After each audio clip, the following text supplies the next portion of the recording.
But the difference between access and belonging is this. If I were going to be throwing a party, you show up at the party, you've got your invitation, you have access, you can come to the party. But it doesn't mean you have a good time. It doesn't mean anybody opens the door and welcomes you. Belonging goes beyond that. Belonging means somebody opens the door, shakes your hand, and welcomes you. And I think the same happens in our schools. By default, kids have access to certain things. Can we give them that sense of belonging? And I think one of the greatest ways we can give them that sense of belonging is respecting their identity, respecting who they are. How do we create that relevance to the world around them? So when they come to us, they're realizing, like, I belong here. I could see myself in this. And I think that belonging is huge, regardless of a kid is 5 or 20. Hello and welcome to the Future is Clear, Teach Like It's 2045 webcast series. My name is Scott Carr from CESA 2. Today's topic area is intentional leadership for career and community readiness. Joining us today is Tom Murray, the Director of Innovation at All for Ed, also involved in Future Ready Pathways. I know that's something we're going to talk about here today, Tom. But I really appreciate you joining us. How are you doing? Good, Scott. Good to see you, my friend, and love the work that y'all are leading out there at CESA 2. And hello to all my Wisconsin friends. Get to spend a lot of great time in your great state. And I know your reach goes beyond that. And so hello to anybody that's listening. Thanks for investing the time and super excited to dive in, have some conversation. Yeah, same here. Same here. I stumbled across, let our listeners know, I stumbled across Tom on TJ Vari's podcast. And if you haven't heard that one, you need to listen to it as well. You're doing some outstanding work in the field. I know that some of it, like I said, we'll talk a little bit more about the Future Ready Pathways, and you've been really busy with that over the last 6 months or so. But tell us a little bit about your story. How did you get where you're at and what you're doing? Yeah, absolutely. So I spent the first part of my career in a school district in Pennsylvania. I've served at all three levels, elementary, middle, and high school. Served as both a teacher and a principal, and then I moved over to district office to be cabinet level there for a number of years. And loving what I was doing, was not looking to leave. And then about 10 years ago now, got recruited by All for Ed, where I am 10 years later. And so excited to work nationally, excited to have an incredible amount of opportunities. I also get to see a lot, right? Which is pretty cool. First and foremost, I'm the dad of 2 children, so I get to see kind of through their eyes, their experience, the things that they're loving about school, the things they might not love about school. But then I also get to be in a lot of places. I get to keynote about 75 events each year. And so I get to be with a lot of people, see a lot of places and a lot of different venues. And so I get a lot of different experience to see some of the greatness that's happening around our country. And I'm proud to be an educator today. I think it's an exciting time. So I'm not going to say it's easy by any means. It's certainly a challenge. We've got a lot of challenges facing us, but at the same time, it's an exciting time to be an educator with the incredible opportunities that we have on the horizon. Yeah, yeah. What is, give us a little background on All for Ed. What's the organization? Sure. What are Yeah. some of the things you do? So All for Ed is a nonprofit out of Washington, D.C. And if you had asked me before I got recruited who they were and what they were doing, I would have had no idea, right? I was in my school district, kind of working hard, my head down and doing lots of great things. And my first connection to them was something called Digital Learning Day, which we just kind of sunsetted recently. It was a celebration of the great digital things that were happening. If you rewind to the early 2000s, kind of making the case for leveraging technology, staying relevant for the world, getting access and opportunity in the hands of kids. And so that was my first connection. We were actually connected. We had been featured. We were running one of the first virtual programs in the country, taught by our teachers, K to 12, and it was something they wanted to spotlight. And so All for Ed today, if we fast forward 10 years, is one organization that has both a policy side and a practice side. So those on the policy side, my colleagues, they work everything from federal policy, state policy. There's times they're on the Hill. There's times they're working with state governments.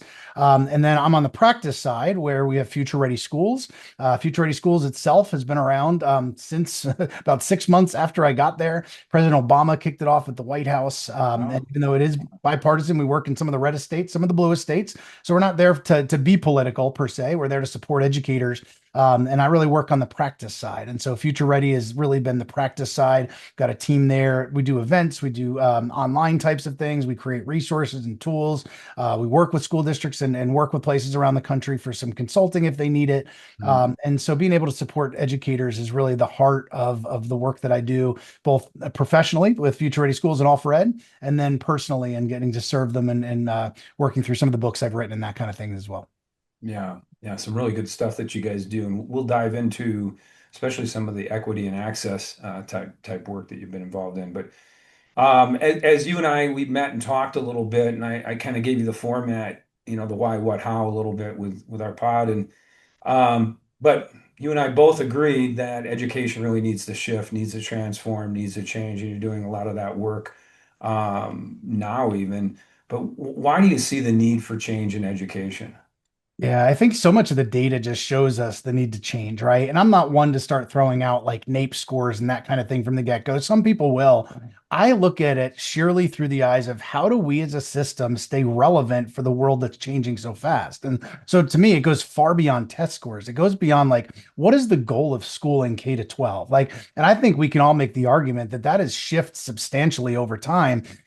People will go back to the desks in rows, preparing them for factories. And I think that's a very, I mean, I think it's a very surface level conversation from decades ago. And maybe there's some truth to it, but looking at how do we educate students to prepare them for a world that's constantly changing. We look at just the changes of AI, and let's be real, like there's some really great things when we look at AI and some of the changes, but it's also changing the workforce very, very quickly. It seems like every week we hear of a new company laying off a certain number of workers that they no longer need because now technology can do certain things, right? And so I think when we look at the K-12 system as a whole, it's the importance of sitting back and say, what is our ultimate goal?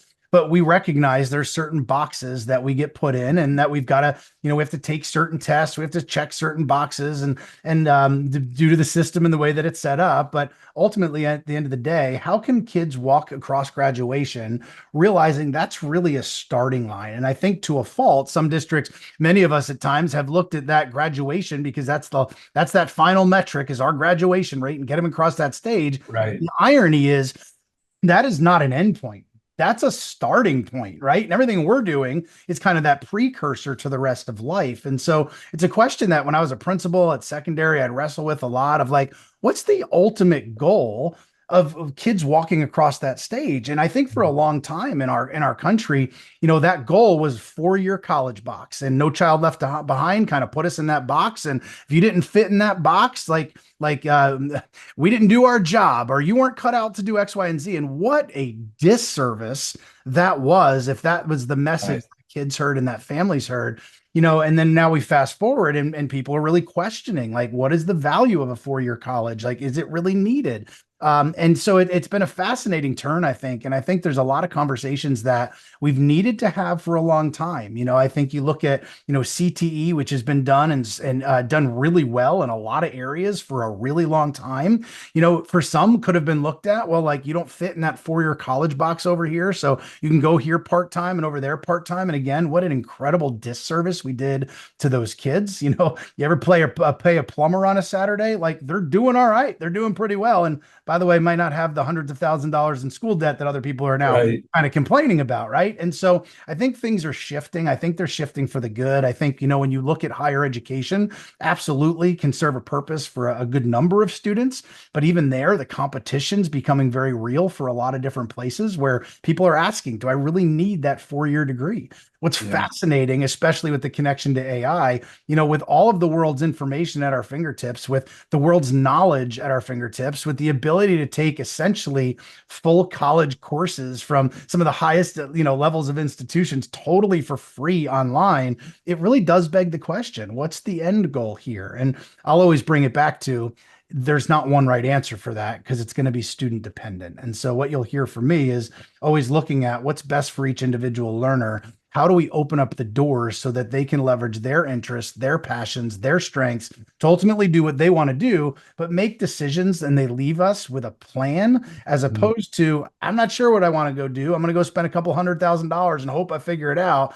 Man, we've done such a Well, disservice with that. And so giving kids an action plan where they've been really excited about things they're interested in, they know who they are as a learner, They've had some lots of conversations over time, over the 13 years, hopefully, that they've been with us about the world of work, about what different jobs are. They can see beyond their own household. So ultimately they can be on a path for the success that they want to have in life. And so I think it comes back to what's the purpose of K-12 education to begin with? And I think it's changing. Yeah. I love the question you just asked. It's what I go into schools when they have that interest of starting the work that we're doing. That's what we start with a group. What is the fundamental purpose? What should we be doing here? And at the CTE ACTE Vision Conference, there was someone down there I ran into, and we were having a chat. And it was really cool. We were talking about the metrics that we often look at as a school system, right?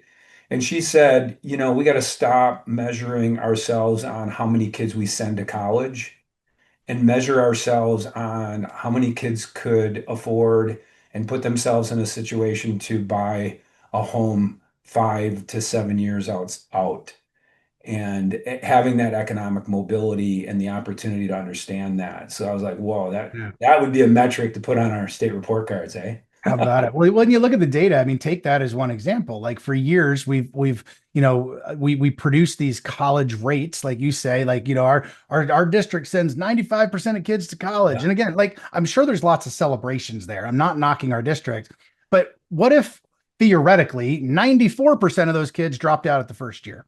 Like Yeah. there was no metric with that. Now you got a whole bunch of Right. kids that owe a whole bunch of money and have nothing, like no sort of degree, right? And so it's about how do we look further, to your point, 5 years down the road, 10 years down the road. And to me, it goes beyond being in the workforce. It's, are people happy? Are they enjoying life? Right? I mean, Yes. like, is our goal to put people in a workforce for them to be miserable for 30 years until, or whatever years, till they can retire? Like there's more to it. And that's where looking at their interests, their passions, are they working in a place that there's opportunity for them? Are they working in an environment that Right. they enjoy? Like, do they feel like they're making a difference in the world? Right?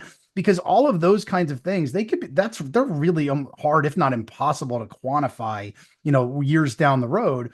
But at the end of the day, like when I look at it, going back to what I said about being a dad, what do I want my son, or what do I want for my daughter?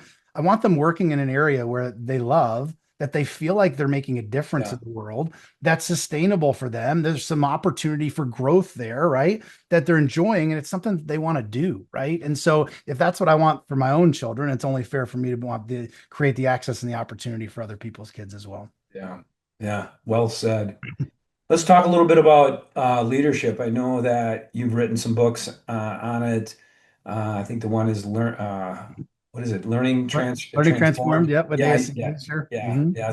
That's a good one. And that the work in being able to lead this type of work, within a career and community readiness or college and career readiness. What are you seeing is needed for that strong leadership to Yeah. see this really get off the ground and to move forward?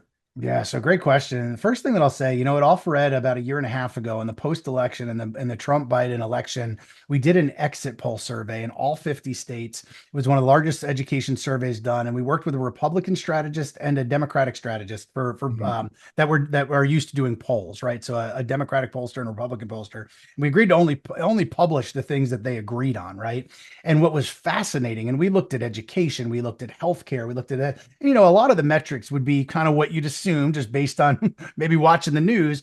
But when you look at the area around workforce and pathways and CTE, one of the metrics we found, it was like 92 or 93% of the public. That's Republican and Democrats, all states, 92 or 93% said the workforce CTE pathways was a really good thing for school districts. Now, I like to joke, like, I can't get 93% of my friends to agree on anything. So to get Right, 93% of the public, like, we're on to something here. I right, do sit back and wonder, like, what is the 7%? Like, what do they want if they don't think that's a good idea, right? Like, that's the right. skeptical side of me. Like, what are they like? What's their dream about Yeah, K-12 right, education if we're not preparing kids, to leverage their strengths and their interests for the workforce ultimately? And when I say that, by the way, I want to be really clear. I'm not talking that K-12 education, our job is to create workers that go plug into a system. I think it's way beyond right. that. I think that's really short-sighted. It's allowing kids for their interests, leverage their brilliance and their passions to ultimately do what they want to do. And so as I talk pathways and those kinds of things, I want to be clear, this is not about putting, as a female student at 12 years old, you need to be a nurse and that's what you're going to be. Like that's I'm not talking about that at all. Very much the opportunity, the access, and the flexibility in the process there as well. So when you look to answer your question on leadership, first of all, the thing that I would recognize is there is pretty substantial support on both sides of the aisle when it comes to this conversation. Now, you'll find some different language and some things that you need to be conscious of on both sides of the aisle and how we phrase things, how we use things. But I'll say that leadership is the foundation of it all. In fact, when I was saying earlier that I get to be in so many locations in so many different places, I I have never left a place being like, wow, that is incredible. They are doing these innovative things for kids and access and opportunities huge, and they didn't have robust leadership. I've never said. Mhm. So leadership's the foundation of it all. Leadership in these cases are the foundations of saying, you know what, we've never done it that way, but why? You know what? The state says we can't, but are we sure that's what they say that? Because we've always thought they can't, but like anybody pick up the phone in the last 10 years and be like, maybe we can today? Or can we advocate for something different if we know something is totally out of date? What partnerships? And so to hit some of the areas with leadership, some of the best things that I'm seeing is number one, the ability to think differently, right? The ability to say, Yeah. maybe Yeah. we haven't done that. And that takes some guts. That takes some willingness to put yourself out on the line when you change things, right? Like it's been said, the only people that like change are wet babies, right? And so that change, you put yourselves out there a little bit, I think is important. Mhm. Number two, I think leaders today working directly with industry is massive. And you can't have conversations with CTE and pathways without that. Obviously, Mhm. it's the heart of so much of it, right?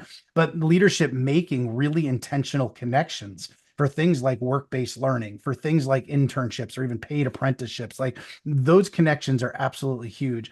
And those connections to industry are massive also, I think, when it comes to things like funding or looking at, hey, we need to raise, if we want to start a program like this, X amount of dollars, like could we look at industry to give us some seed money to support that? Those connections with leadership are huge. But I also think making sure from a leadership end, looking at it through that equity lens. And, there's some of Mhm. there's that one word where some folks might start to freak out a little bit. But here's simply what I mean is looking at it through the eyes of kids and make sure, how does each kid have that Yeah. opportunity? If we want to provide that opportunity, how do we make sure it's not just for a certain sliver of students, that if students want it bad enough and they can work hard enough, that opportunity is going to be there for them. And I think making sure that we're looking at it through the eyes of each individual student, it really comes down to the shoulders of leadership. How are we providing that access? How are we providing those opportunities? And then internally, some of the decisions that get made, sometimes it's well, students would if the financial whatever didn't get in the way. Well, we have to look at those kinds of things. Years ago, it was looking at like, well, I'm not going to take that one math class because I might not be able to afford that one calculator that costs over $100. So I'm not going to take that class. We know when talks about things like pathways and CTEs and Yeah. different industry recognized credentials and these things, some of the costs can far exceed that. And so how do we make sure that those opportunities and the access is there, and certain barriers get removed? And so going back to your thought on leadership, is great leaders remove barriers for kids so that they Mm. can really expand the access and the opportunity. Yeah. Um, we had our CCLR network this last week. We come together twice a year, and our focus this year was getting out of silos. And I've always thought, right, if we can get out of silos, because that's vertical, we can at least shift into lanes and get movement. Because eventually you want to blur it, right? You want it just to mix. We see a lot of siloing. How do you lead out of siloing? What would you identify as, some really key points that can get you out of silos? Because ultimately, this siloing is a creator of gaps, right? Because those kids are going to attract to those things. Those that can are gonna, and it creates those gaps for those that can't. So how do you lead out of get out of silos? Yeah, great question. And the so many things get siloed in education for so long. Mhm. Right? And when you look at this notion around pathways or CTE, how many times are folks saying, well, that's not my job. I'm not part of that. I'm not a Yeah. CTE teacher. That's not me. Well, I'm not the counselor that does CTE, so that's not really my job. Or I'm not the principal. I'm the principal of the kind of the regular Ed K-12 bill or the, whatever building. And so I think it's on one hand, it's almost natural for people to silo things. I think sometimes we compartmentalize in our jobs. I think it's a natural thing. So I think the first thing is to recognize it, to have the humility to step back and say, Mhm. where are the silos that are hurting our kids? Which sometimes steps on people's toes a little bit, right? People want their own little domains. They want to be in charge of certain things, but great leaders will recognize sometimes we got to peel the onion back a little bit and recognize those silos will absolutely be getting in the way. So I think the first thing is to say we're going to recognize them. Second thing is going to be to say, like, there's going to be certain silos we have to remove, and it's going to impact Yeah. people. So, in my communication, I'm Mhm. going to be really clear with that. I'm going to do some fact finding, try to figure it out, and ultimately decide, is there a reason we do it the way that we do it? Is there a reason that silo exists? Could we be more efficient if that silo were to be collapsed, if we reorganize things a little bit? But the moment we start talking about reorganizing, or somebody reports something different, or that program's going to be over here, people can get anxious, right? And again, it's not pointing the finger because I get it. That's human nature. But I think having the backbone to make the decisions that need to be made for kids to flatten some of those silos is huge. But also recognizing that it's never a once and done. I think silos become more Mhm. entrenched over time, and I think it's not like it's a one-time July 1st, we're changing everything, everything's perfect. I think it's something you reevaluate. So maybe it's the three R's, right? And maybe it's the reflect on what are those silos, really reflect on that, Mhm. to move and flatten what's needed, and then reevaluate every 6 months to every year, and making sure we're taking a look at how do we break down some of those silos. And a couple ways to do that. Number one would also be talking to our staff, right? Staff voice is huge. Where are Mhm. some of the things getting in the way? What are some of the silos they're seeing? Talk to our students. Sometimes we're pinning kids between programs, and the programs are so siloed that we're maybe doubling up on Yeah. something they need to take and being like, wait, why wouldn't that count for both in that pathway or whatever that might be? So talk to kids. What are some of the silos that are tripping them up? What are getting in the way? Talk to parents, right? What are some of the things they're seeing? What are some of the inefficiencies they're seeing? We're asking them to log into 12 different systems and look in 10 different places. And the average parent's like, I don't even know what to do. And they get that paralysis, right? And part of that can be a silo issue of we've got so many different pieces going on. But I do recognize there's another R, right? You do recognize in a lot of these systems with great pathways in CT, there's a lot of players, right? It's a lot of different, you've got your intermediaries, you've got your businesses, you've got your, maybe your CTE centers, you've got your high schools. Like there's so many different pieces. So I think from a leadership end, humility is huge, but I also think the willingness to be vulnerable and connect with folks and sometimes abdicate some control and recognize that maybe there's certain things we need to give up a little bit of control over to allow people to do what needs to be done more efficiently and more effectively. So certainly no easy answers when it comes to that stuff, but Yeah. recognizing it's that first step. And then I think stepping back and being able to constantly reevaluate where are those silos happening? How are they negatively hurting kids? And how can we do it better? And I think I think industry businesses often do those kinds of things because it's their livelihood, right? If they don't and they don't stay efficient, they go out of business, right? You look at some of the Six Sigma stuff, some of the lean stuff that's out there to be able to support businesses to be efficient. They're constantly undergoing those kinds of conversations. And I think in education, sometimes we isolate ourselves from those things because we've never really had to. But I think we're past the times of not really having to look at those kinds of things. Yeah. Yeah, it's really well said. I've heard often a lot of people say if we were a business and education, we would have closed a long time ago. We were Right. doing business, but Right. Right.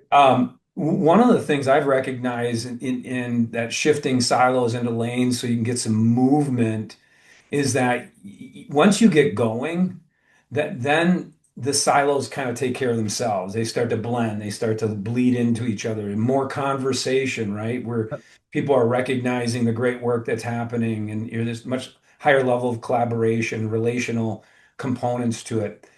Talk a little bit about though, and I've heard you talk about this. It was an average timeline of leaders in a position was over 3 years a while back, and I think it's Yeah. under 3 years now, right? Yep. So, right, if we've got at the top, we've got leadership, but we're going to see them out the door on the average, right, under 3 years. How do you see that sustainability then with great leadership, and how does that bleed then into your teachers to become leaders? Yeah. Yeah, no, it's a great point and a great question, and part of the issues that we have in our school districts today. So, what you're referring to that I often refer to is an AASA study for superintendents. So, the Mm. average superintendent in our country pre-COVID was over 3 years. It was about 3.5 years. After COVID, since COVID, it is under 3 years.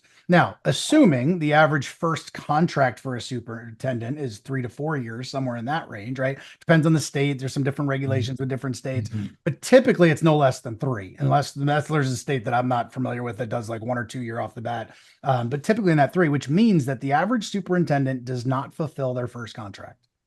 Like that's mind blowing to me. But when you Mhm. think about the implications, a superintendent comes in, they get hired because they have a vision for certain things. The board wants them to do certain things. The board tasks them with doing certain goals and meeting certain objectives. And a lot of times, so they come in and we start heading this one direction. We get people all excited about it. We start spending money on professional learning. We launch some new programs and then they're gone, and then somebody else comes in and they go in a different direction. And on one hand, sometimes we wonder, like, well, why do educators get skeptical? Because they get kind of tired of being like, we're going in this direction, and then next year we're going in that direction, and then we're going to go back in this direction. And we can't always put the blame on educators when they're like, why are we just going around and around? We've been this road before. You get it, because sometimes that's where it comes from, Mhm. right? And from a leadership end, sustainability is key. But it's why we need to build our systems that are not based on a singular person or even a position, right? And so building the capacity, the human capital, human capacity in the system is absolutely massive. But it really brings it back to why. I'm a huge believer in Simon Sinek's Golden Circle, where we spend so much time on the what and the how, and we need to. It's all important stuff. But why are we doing this? And if we can get a system where people are so bought in, and I'm going to talk in a little bit, I'd love to talk about even in the early grades and bringing out some of those silos. Like Mhm. this isn't just a secondary conversation, right? When people are so bought in saying like, this is why this is good for kids. This is why we can't go back to doing it the way we did because we're meeting kids' needs in different ways. We're opening up opportunity in different ways. If we can build a system like that and a leader turns over, they come in and the system's like, well, we're doing it this way because we need to be able to do it. And Mhm. it's much more likely to survive. And so going back to helping people understand this is why we're doing it. This is why these changes can be life changing for kids. This is how the data, the research, the evidence supports what we're doing and why we're doing it. And I think that you're much more likely to sustain leadership changes when people are bought in, when there's that shared ownership and all those pieces. And I think Mhm. that's huge to building it sustainable long term. It is very, very rare. I get to work with superintendents all the time. And when I meet a superintendent that's, I've been in my district for 15 years, I always joke and be like, you are on borrowed time, my friend, borrowed time, right? But that it Mhm. shows that it's key that it can't be about that one person, and it's an incumbent on superintendents to own that, to build capacity in the leadership. So when they do leave, and they will leave at some point for one reason or another, or they retire, whatever it is, that capacity is built so much that it continues to be strong. So none of these systems last when it's really, really about one person or one person's ego. It's how do we build the capacity in others so when the system changes, it's Yeah. sustainable long term. Yeah. The talk a little bit about collective collaborative vision. I think that's kind of at the root of what we're talking about here, Yeah. because when you can get to that point, now you can have some mindset shifting because we need it in education, right? Yeah. What does that look like? How do you collectively have that collaborative vision that you can see mindset shifting? Give us some Yeah, examples of let what me that give you could look a quick story of that makes me think of that. And I think it's building on the like. conversation, right? You said that we were just having. A friend of mine, a guy named Mike McCormick, former superintendent out in California, was in Val Verde School District. Been doing a lot of great stuff with CTE for years now. And a number of years ago, so the Val Verde, I think it's about 25,000 kids. So it's a good sized school district. Mhm. When they were really looking to ramp up this program or these their programs a number of years ago, an opportunity for kids, they reached out to 200 to 300 business owners, places of worship, just the key leaders, mayors, like the folks in their community. They brought everybody in, and business owners, small businesses, some large businesses that were there as well. And they brought them in and they said, we have your next 25,000 employees. What do you need? Wow. And they started with that question. And Yeah. what has grown out of that since has been absolutely incredible. The things that they have, their partnerships with businesses and all those pieces. But they didn't come in saying, here's the things we are going to do to you. They came in to say, like, the system is bigger than K-12 and Mm. business. You're a huge part of the system because you're aware many of our kids go to work. Where do you need to retrain kids constantly? We need to hear about that because we want to be better there. What are the types of positions you're offering? The type of people that you want us to have when they leave us can go work for you. What does that look like? And that was the beginning to a conversation. And so part of it is giving those business folks a voice and helping to really design around that too. And that's where you tap into things like relevance. So get to your point around collaboration, it's recognizing that the world is a lot bigger than our school districts, right? And the moment we can give voice to folks like the businesses, to different intermediaries that are out there, different organizations that have expertise in the areas, we're going to make better decisions. And so bringing in the different stakeholders, quite often we think K-12 education, we think our normal folks, like we are one spoke on that wheel, bringing Hmm. higher ed with businesses and other folks. Because again, going back to it is not college or career. To me, it's college and career, and we've got to be Hmm. really, really conscious of our phrasing and our verbiage there as well. But that collaboration, I think, going back to let's pair it with the leadership conversation, it comes from leaders modeling that, right? Leaders will set that, or they'll completely be the demise of that based on their attitudes, based on their egos, based on the way they model it or the way that they lead it. But the best leaders really leave with that collaborative spirit and recognize, sure, like you've got a lot of expertise and a lot of brilliance as the leader, but if we're not leveraging the brilliance of other people that have different perspectives, even people that disagree, we're not going to make the system as strong as it can be. And again, without that collaborative vision, that collaboration, it's not going to be sustainable long term. Yeah. And so I think that does go hand in hand with the question before it, because I think great leaders set that collaborative vision and then encourage other voices in that mix, including student voices there as well. Yeah. I want to get your take on this because um, I have a lot of conversations as well with superintendents, and even at our organization, we have a few that have been superintendents, and not a lot of them want to engage with their school boards to this depth. Kind of you'll hear they want to keep them in bay in a sense and let them be the management type system of the school district. How do you get past that? Because a couple of the schools I work with their school boards and they love engaging into this work. But there's a lot more superintendents are like, nah, I just don't want to go to that level around this career community readiness approach. How do you get past that? Yeah, well, I think the career readiness approach is the place to start with a school board, in my Right, opinion. Obviously, right. these connections are built on relationships, but you'll find, and I've done, I've keynoted a number of the state school board conferences and had the opportunity to interact with a lot of states and also start to understand some of the politics in different states and what things look like. I'm going to go back to what I said earlier of like, this is an area that no matter why somebody ran for the board, the vast majority of people are going to be able to say like, okay, I see the value in that, right? Right, It'd be a real challenge to be a board member to be like, I see no connection to why we should be talking about things like right. the workforce and stuff because it's that's a hill I'm willing to die on, right? As that educator. And so I think looking at, with boards, obviously that relationship is key. I also think leading with transparency is key. The thing that, and I superintendents, I've heard those kinds of comments many, many times. And I will say, number one, my heart goes out to superintendents right now because they are constantly under the gun in so many different ways and getting hit from so many different directions. And so Mhm. my heart really does go out for them. It is not an easy job. It is a thankless job. And part of the thing with superintendents is they are always one school board meeting away from looking for a job. Right. And Mhm. so it's this fine balance of like wanting to push and wanting to change things, but you upset the apple cart too much, you're looking Mhm. for a job. And so there is this kind of fine, like I understand how that happens. But I think number one, it comes down to those personal relationships, Yeah. even when there's a time where there's disagreement, right? Sometimes the board turns over, it's an election, board turns over, they come in, looking to light some fires somewhere. And sometimes the superintendents are some of the first to go because of that. And I think those personal relationships and being able to listen to understand, not just listen to respond.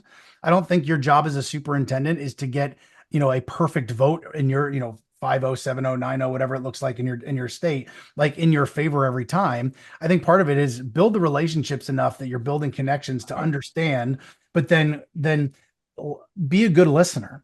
Listen to them on things that they disagree with. Don't just argue. Listen to them on things that they see. And even if they come at it from a very different lens, listen to understand and in turns hopes that they'll do a little bit more of that as well. Not saying all of them will, that's for sure. Some of them can be Right. very much a challenge. We've seen that.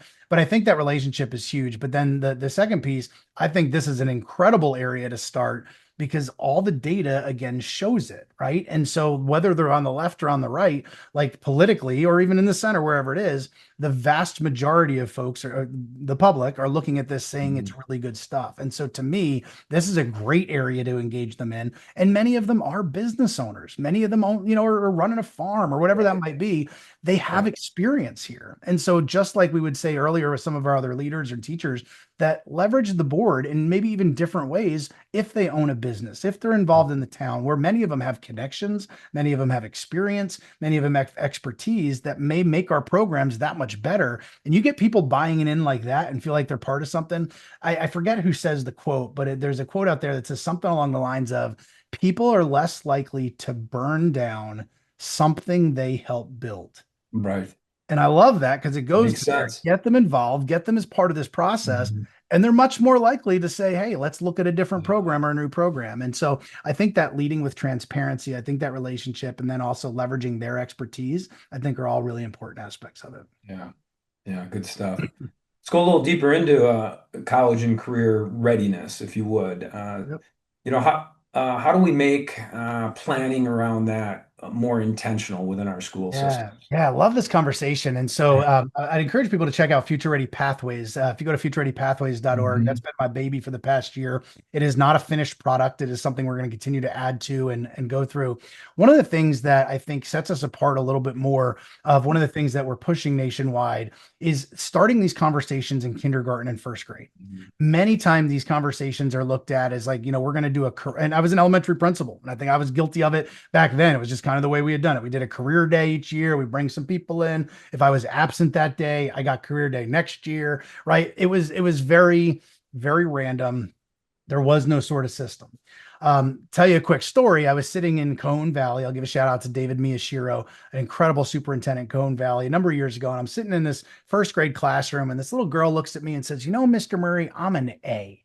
And A stands for Mhm. artistic. And I'm thinking to myself, and she was referring to the RIASEC framework, and Yeah. A means artistic. And Mr. Murray, if I was going to enter the workforce right now, I think I'd want to be a graphic designer.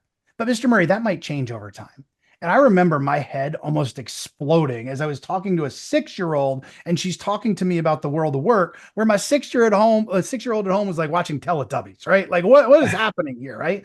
And it Right. made such an impression on me that from that day forward, I was like, we have got to start these conversations early. And so, what districts are doing, like a Cajon Valley, in a blog Mhm. post that I just wrote recently, we also recognize the Quakertown Community School District in Pennsylvania, a lot of other ones where they're starting these conversations in kindergarten, first grade, second grade. They're leveraging the RIASEC framework. Now, to be really, really clear, recognizing those things can change over time. RIASEC Right. is it's an interest inventory, right? So kids start to see, here's who I am, here's what I enjoy. But then what happens where they go beyond that is those teachers are very intentional in virtually every lesson and virtually every subject area to use career-based language. So if they're studying something in math, they'll make very direct Mhm. connections to, let's talk about what industry might use this math, and let's talk about this job today. So kids then see far beyond their own roof, right? Like, because we know kids really only get to experience what's under their roof. And if they don't know something exists, they it won't exist. So using these interest type inventories like RIASEC being one for kids to really use some self-discovery, but then be really intentional in all subject areas throughout so that these conversations when we get into middle school start to become, what is it that I want to do with my life? Now, recognizing again, that might change. We're not looking to pigeonhole a kid into something. Then to get to your question, in the blog that I just wrote recently, I featured two different districts, two completely different districts, thousands of miles apart. One in Illinois, and it was Leiden School District in Illinois. Now they are a 9 to 12 district. So the part that I just said, they're only a high school district, but they have feeder districts that they're certainly working on Mhm. with that. But one of the things that they do to make it more of a systems approach that you were essentially asking about, they have their My Post-Secondary Workbook.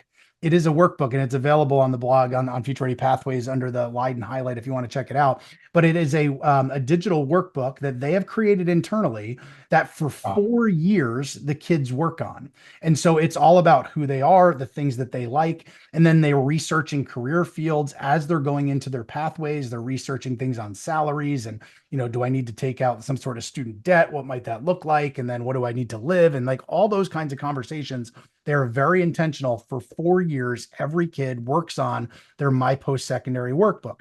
The school counselors lead certain parts, the different departments lead different parts. But that was no kid is hitting graduation there being like, gee, I've never really thought about this. I'm not sure what I want to do. Because for Okay. all 4 career years with them, one of the Mhm. things that I love in Harlingen, if you check out some of their pathways, Harlingen is a district on the border with Mexico. It's a large site, or very close to the border. It is a large district, but they've got incredible when they take a look at the different pathways they offer. They highlight things with videos, and they also have great Wow. kind of decision making trees saying like, here's the courses you need to be able to take over the period of time, so it's not just a year by year basis, right? A lot of times, you ask the student, well, what do I want to take this year? That's what they're taking. And they're really only thinking sometimes 1 year ahead, as opposed to saying, okay, if I take this now as a freshman, my senior year, I'll be able to do this, and having a bit of more of a long term map related to that. And so we called those two out as two great examples, looking at that. We're calling it pillar one as future ready Wow. pathways, as education and navigation. How do we move past the the school counselor meeting one time in your junior year to have the conversation? And by the way, to be clear, that is not a knock on school counselors. I'm Right. married to one, so Get that's it. not a I knock get on it. school parents, right? Because their caseloads are massive, and the Mhm. opportunity to do this to do it well has to be a systems approach, not a one-off type of approach. Yeah, that's really good, points you're making in regards to the end result. And I've heard you say this to live life on their own terms, I believe. Yeah, And what I really picked up on that, and I thought it was really, really good. But talk about how that creates purpose with the students, then they can make their own informed decisions because ultimately that's what you're creating as a systematic approach. But yeah, where can that live in our schools? A lot of our schools tend to have it living this type of work in advisory. Talk a yeah. little bit about how we can bring this into classrooms more Yeah. defined. Yeah. And I think that goes back to what I was saying earlier with like starting young and recognizing that as Right. a first grade teacher, you've got a role here, which also goes back to your silo. Like if you were to ask the average first grade teacher in our country, we're some of the best people on the planet, what role do you play in your students' career advising? They'd be like, not I'm a first grade teacher, right? The Right. vast majority, Right. they might say, well, I expose them to some things here and there, whatnot, right? But Right. recognizing how do we have each of those teachers own it? And what I've seen from teachers directly and heard from teachers that are very intentional. And again, it's not a one-off of one classroom doing something, but teachers Mhm. saying, now that I'm using some of these like interest type inventories, I'm seeing my kids in totally different ways. Now that I'm connecting them to the world around them, I'm really intentional in my lessons to make the connections to the world of work, which does what? It increases the relevance. And to your point, it increases kind of that why and that purpose. So when kids can see themselves saying, you know what, I might want to do that with my life, and we're talking about that, what does that also do? That also helps create that sense of belonging. So there's some new research that just came out that I can share with you that I just included. I wrote a blog that I was referring to earlier, and it got flagged by the U.S. Senate Help Committee. The E and Help is education. So those U.S. Mhm. senators that oversee the appropriations related to federal policy, and the I wrote a blog talking about Beyond Career Day, right? And how do we start some of these conversations earlier? And the Mhm. U.S. Senate Help Committee flagged it and followed up asking for more and asking some research behind it. And I was able to pull, there's 3 new studies of places that have done incredible work related to this and what they're seeing around engagement rates, what they're seeing around attendance rates, what they're seeing around just kids being engaged in school and finding purpose in school. And because they're connecting it to themselves as individuals, things like belonging and culture, Yeah. all those different pieces are increasing, right? Which are really the precursor we've asked for a long time on like, how do we get kids to feel that sense of belonging? But when we're connecting them to things that they're interested in and careers they might be interested in, that is a huge way of doing it. Because gone are the days of then saying, like, why are we learning this? Why are we learning this? Because if I know it's directly connected to something that I want to do, I don't ask that question, right? Because I see the relevance. And so I think relevance and authenticity is huge when it comes to that. Yeah. Go a little deeper in the belonging versus access. That's another thing I've heard you talk a little bit about. Yeah. The difference a little bit. Yeah, so I have to give a shout out to my buddy Dennis Williams. Dennis is a high school principal near where we are, and actually, fun fact, a fraternity brother of mine from college, and he's an amazing human. And he's the Mhm. one that actually pushed me on this. And so taking a look at access, taking a look at belonging, the analogy that I've heard him make that I've shared, giving him credit since, is this idea around access we talk about all the time. And access is certainly a good thing. Sometimes we talk about access, we're talking about devices, like can get a kid get online, can they not get online, something like that. But the difference between access and belonging is this is, Scott, if I were going to be throwing a party, I can give you access by giving you an invitation, right? Hmm. You show up at the end, you show up at the party, you've got your invitation, you have access, you can come to the party. But it doesn't mean you have a good time. It doesn't mean Hmm. anybody opens the door and welcomes you. It doesn't mean you don't stand in the corner by yourself the entire party. Sorry, Scott, talking to no one, feeling not so great, right? You had access, and we could say, well, we gave you access, we got you to the party, right? Belonging goes beyond that. Belonging means somebody opens the door, shakes your hand, and welcomes you. Belonging means somebody's connected to you and talking to you. Belonging means that when you left there that night, you felt like you were somebody. You felt like it was time well spent. And I think the same happens in our schools, right? Like by default, kids have access to certain things. Right. Can we give them that sense of belonging? And I think one of the greatest ways we can give them that sense of belonging is respecting their identity, respecting who they are, going back to seeing who they are as learners, seeing the things that they love, and then how do we create that relevance around, even if they're kindergarten, first or second grade, how do we create that relevance to the world around them? So when they come to us, they're realizing like, I belong here. I could see myself in this, even though my mom or dad doesn't do that, something along those lines. And I think that belonging is huge, regardless if a kid is 5 or 20. Yeah, yeah, that is really, really well said. And when I first heard you talk about it, I'm like, yeah, I'm gonna use belonging now from here on out, not Yep. access. Because it Yep. makes so much sense, right? I mean, right? Wow, good stuff. All right, let's as we get to the end of this pod, let's talk a little bit about you, a little bit about future ready pathways. What's on the horizon? What do you got out in front of you? Yeah, share a little bit. Yeah, absolutely. So we're excited to have just launched Future Ready Pathways about a month ago or so. It's been beta tested for about six Mhm. months from some different districts. I encourage folks to check out futurereadypathways.org. There's a whole bunch of tools that we built that districts can use. And, recognizing, and again, we recognize this is not remotely a new concept. Places have been doing some of these things for literally decades, right? But how do we create systems around it? So when we look at it very quickly, the first aspect of things, which is really underlying, is what I talked about earlier with that career connected exploration, giving kids the opportunities in elementary and into middle school to really explore different careers, learn about different careers going beyond that career day. Then we created 4 pillars. And so when we take a look at that first pillar, really around education, and advising and like that advising and navigation component, how do we go beyond the once or twice meetings, the one interest inventory, to create systems? And again, some of that, like I was just saying, can start in kindergarten and first Mhm. grade. And when we look at Mhm. that pillar around that education and career navigation piece, that's huge there as well, and gave some good examples of Leiden and some other places that are creating systems for kids to really be able to leave with a plan and not just leave with hope or a guess, right? The Mhm. second pillar we created there really is around dual enrollment. And again, dual enrollment is not remotely a new concept. It's been around for what, Yeah. 25, 30 years. The Mhm. problem is in the vast majority of places that were studied, what's what we would coin random acts of dual enrollment. We Mhm. get a math class over here. There's an art class over here. You can do a pottery. You can do an ASL class. You can take one phys ed class. You can take, it's all well intended. They're good opportunities, but without some sort of, say, sequence or some sort of ability to make it the meaningful and kind of and stack them per se. A lot of times what happens is if they even transfer, it becomes the like, well, here's some electives, go on.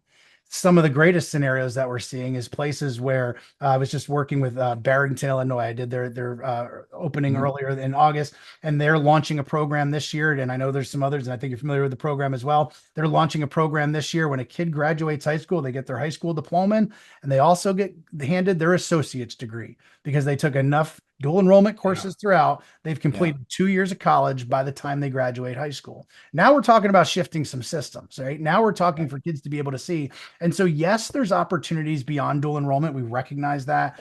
There's APs, there's lots of other things that we call like early college and high school.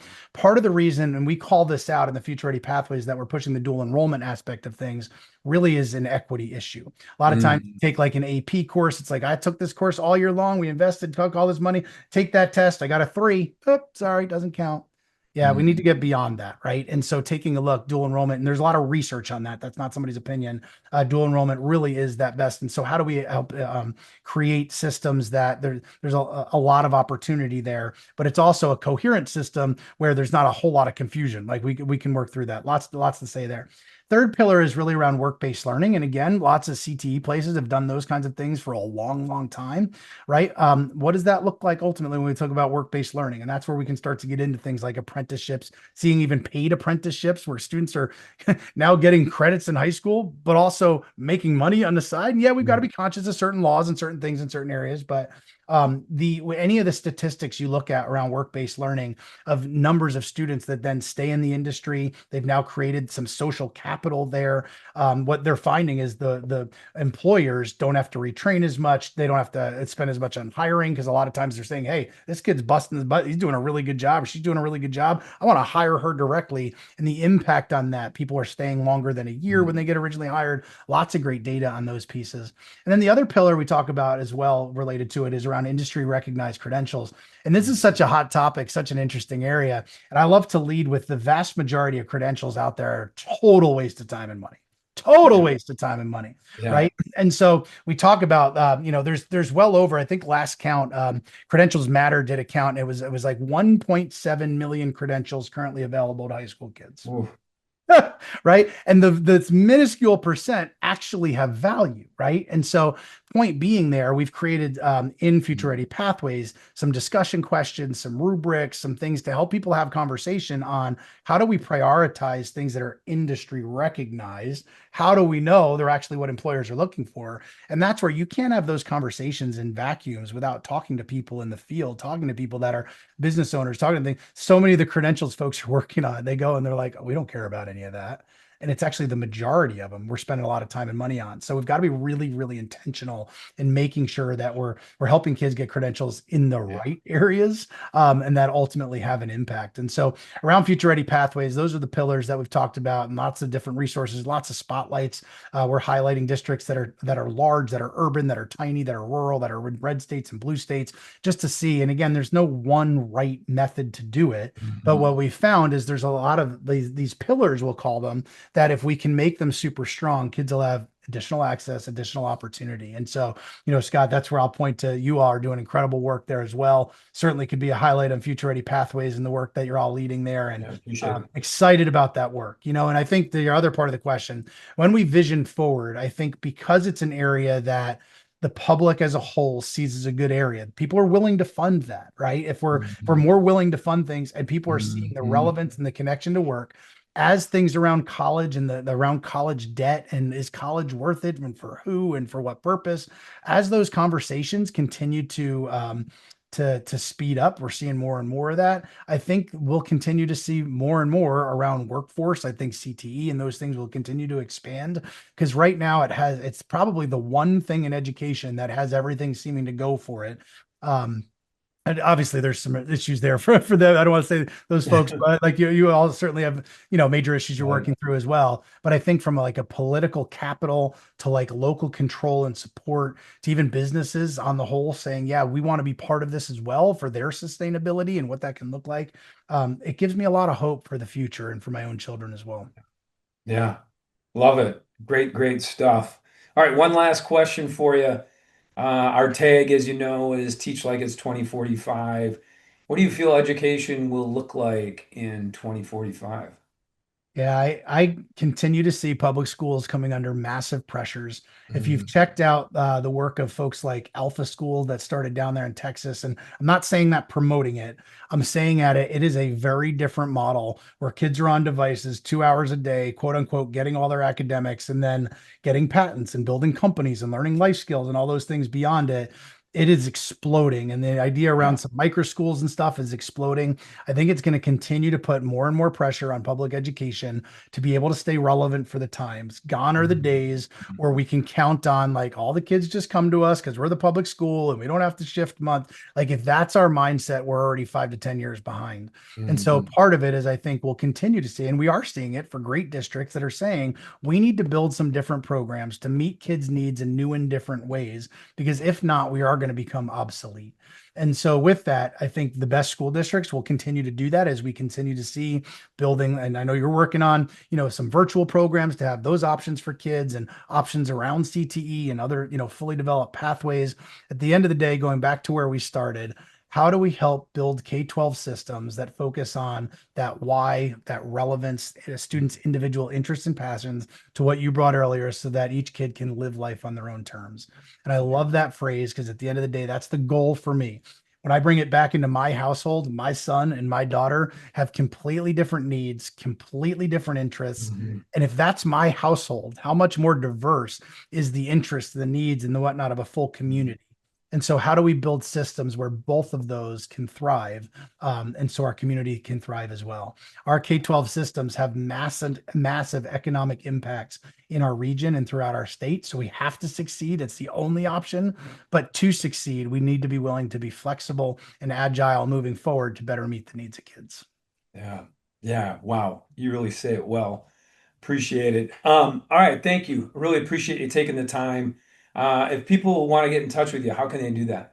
Sure. At Future Ready, you can check out futureready.org. Check out Future Ready Pathways at Mhm. futurereadypathways.org. For me personally, you can go to thomascmurray.com. And on that, you'll find all my social media handles, all that kind of stuff.